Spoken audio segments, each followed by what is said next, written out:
Good morning viewers. मैं Surendra Kumar the legal warriors channel में आपका स्वागत करता हूं। जैसा कि आपको पता है कि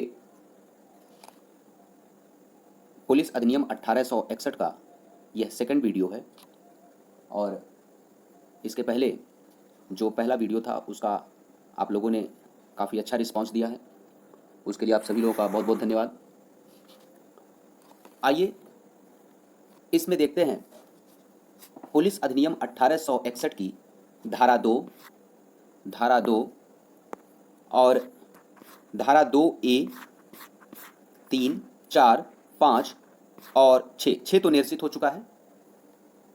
भाग 2 में हम धारा 2 से लेकर के धारा 5 तक कंप्लीट डीप स्टडी करेंगे इस डायग्राम के माध्यम से।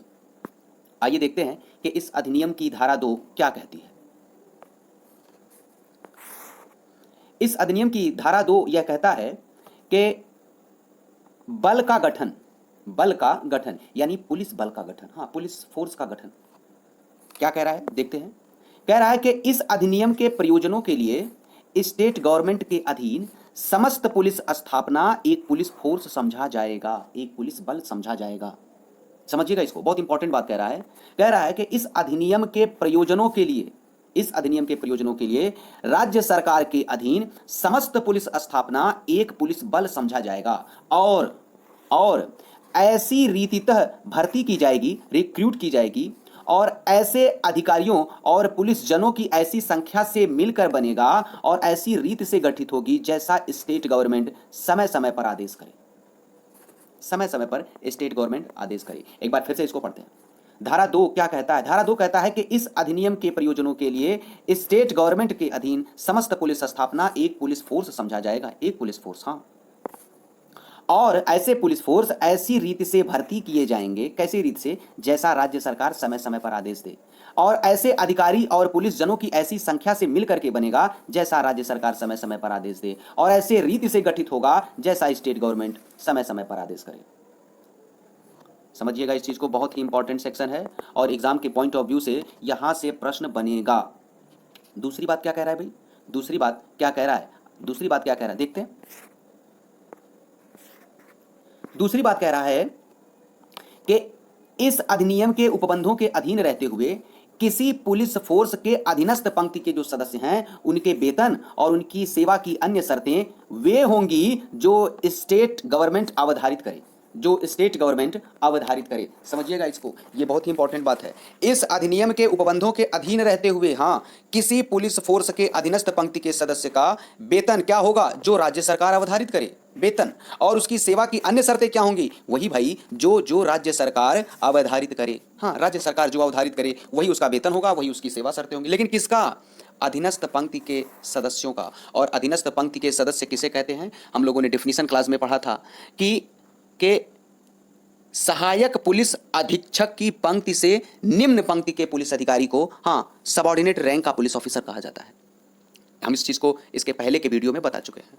हाँ, तो अधीनस्थ पंक्ति के सदस्यों की का वेतन, उनकी सेवा की अन्य शर्तें वही होंगी जो राज्य सरकार अवधारित करे। ये सेक्शन 2 था। आइए सेक्शन 2A, ये बाद में अमेंडमेंट करके डाला गया है। सेक्शन 2A क्या कहता है देखते हैं। सेक्शन 2A हम देख रहे हैं, नागरिक उड्डयन कार्मिक पुलिस बल होगा, हाँ। सिविल एविएशन पर्सोनल, ये पुलिस फोर्स हैं, इनको माना जाएगा पुलिस फोर्स। नागरिक उड्डयन कार्मिक जो है पुलिस फोर्स माना जाएगा। सेक्शन 2A यही कहता है। और सेक्शन 2A कुल 6 सब सेक्शंस में डिवाइड है। हम एक एक सब सेक्शंस को पढ़ते हैं। सब सेक्शन 1 क्या कह रहा है भाई? देखो, सब सेक्शन 1 जो है ना, ये नॉन ऑब्स्टेंट क्लॉज है। ये क्या कह रहा है? ये नॉन ऑब्स्टेंट क्लॉज है। देखते हैं नॉन ऑब्स्टेंट क्लॉज क्या कह रहा है। ये सब सेक्शन 1 कह रहा है कि इस अधिनियम में और तत्समय प्रवृत्त किसी अन्य विधि में किसी बात के होते हुए भी इस सेक्शन के प्रावधान ही लागू होंगे। हाँ, सेक्शन 2A के जो प्रावधान हैं वही प्रावधान लागू होंगे। इस अधिनियम में कहीं कोई और बात कही गई है वो लागू नहीं होगा। इस अधिनियम को छोड़ दीजिए, कोई इस अधिनियम के अलावा कोई दूसरा अधिनियम है और वो कोई और बात कहता है तो उसको भी छोड़ दीजिए, वो नहीं लागू होगा। कौन लागू होगा, कौन प्रभावी होगा? वे प्रावधान प्रभावी होंगे जो कि सेक्शन 2A में बताए गए हैं। इसीलिए कहा गया है कि यह जो सेक्शन है ये नॉन ऑब्स्टेंट क्लॉज है, सर्वोपरि खंड है, सबके ऊपर है ये, हाँ, सर्वोपरि खंड है। और ये क्या है भाई? प्रिजम्पशन क्या है, उपधारणा क्या है? ये उपधारणा ये कह रहा है कि नागरिक उड्डयन कार्मिक का पुलिस बल का सदस्य होना। हाँ, नागरिक उड्डयन कार्मिक जो होते हैं वो पुलिस फोर्स के ही सदस्य माने जाते हैं।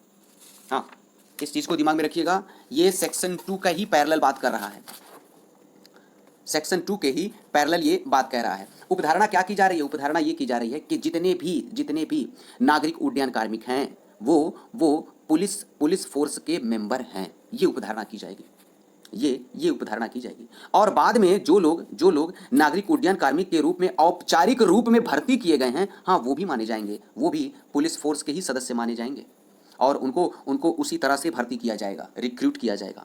इसमें देखिएगा एक प्रोविजो है, ये प्रोविजो क्या कह रहा है? ये प्रोविजो ये कह रहा है कि नागरिक उड्डयन कार्मिक जो है ना, वो 30 दिन पहले एक नोटिस दे करके जो है, किसको? डायरेक्टर जनरल, हाँ, नागरिक उड्डयन कार्मिक निदेशक जो होते हैं उनको 30 दिन की एक नोटिस दे करके वो अपने पद से मुक्त हो सकता है, अपने पद से वो मुक्त हो सकता है। और ध्यान से सुनिएगा, वो जब अपने पद से मुक्त होगा नागरिक उड्डयन कार्मिक, तो उसको 3 महीने के वेतन के बराबर उसको क्या दिया जाएगा? उसको दिया जाएगा, वो एक तरह की उसको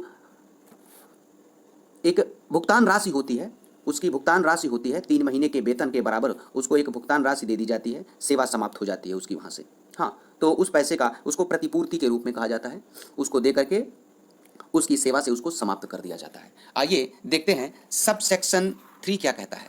सब सेक्शन 3 ये कहता है कि नागरिक उड्डयन कार्मिक जो है ऐसे वेतन भत्ते और उनकी सेवा की अन्य शर्तें और निबंधन और शर्तें क्या होंगी? देखिए, ऐसी होंगी जैसा स्टेट गवर्नमेंट नियत करे। हाँ, नागरिक उड्डयन कार्मिक जो हैं, नागरिक उड्डयन कार्मिक के वेतन भत्ते, उनकी सेवा की अन्य निबंधन और शर्तें वही होंगी जो स्टेट गवर्नमेंट नियत करे। इसको ध्यान में रखिएगा, यहाँ से क्वेश्चन बन चुका है कि नागरिक उड्डयन कार्मिक के वेतन भत्ते और उनकी सेवा की निबंधन और शर्तें कौन तय करता है? तो स्टेट गवर्नमेंट तय करती है, इसको दिमाग में रखिएगा।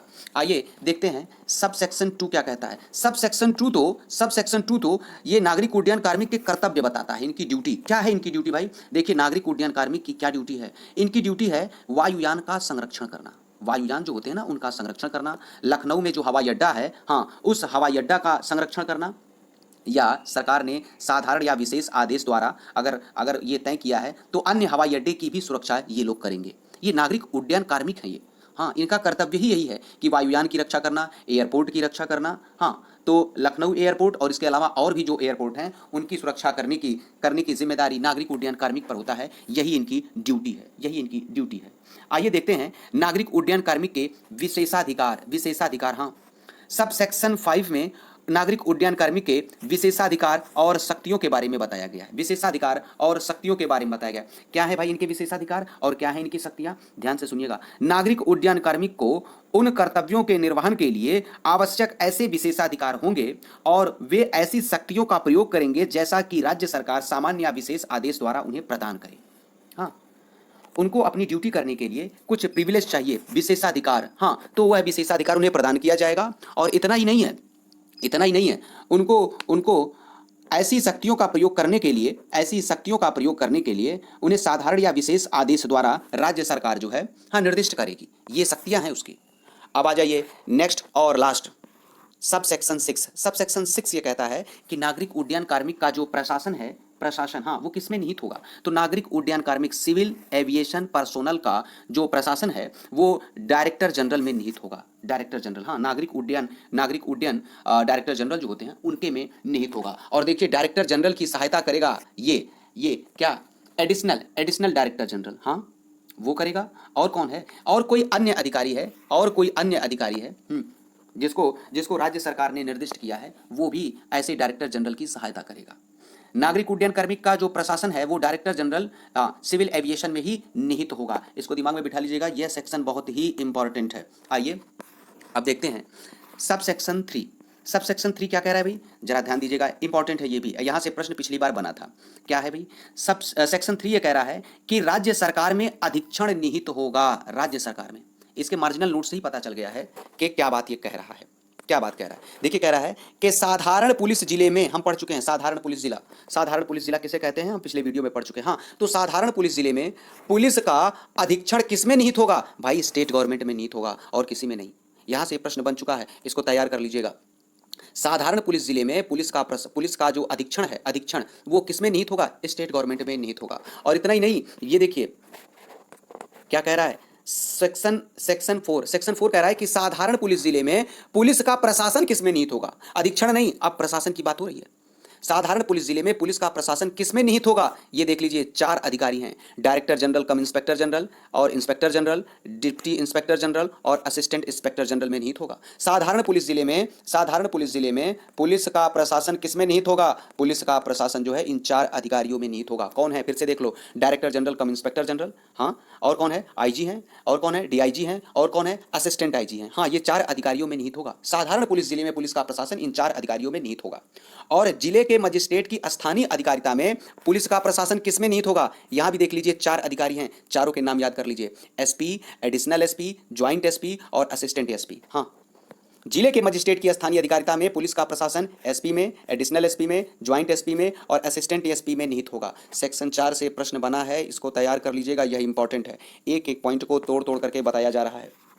आइए देखते हैं कि धारा 5 क्या कह रहा है। धारा 5 ये भी इंपॉर्टेंट है। धारा 5 इंपॉर्टेंट है। क्या कह रहा है? महानिरीक्षक की शक्तियां और उनका प्रयोग। महानिरीक्षक की शक्तियां और उनका प्रयोग। देखो यहाँ जरूर महानिरीक्षक शब्द लिखा हुआ है, लेकिन यहाँ देखिए डायरेक्टर जनरल कम इंस्पेक्टर जनरल लिखा हुआ है, यानी डीजीपी और आईजी दोनों की शक्तियां बताई गई हैं। दोनों की शक्तियां बताई गई हैं।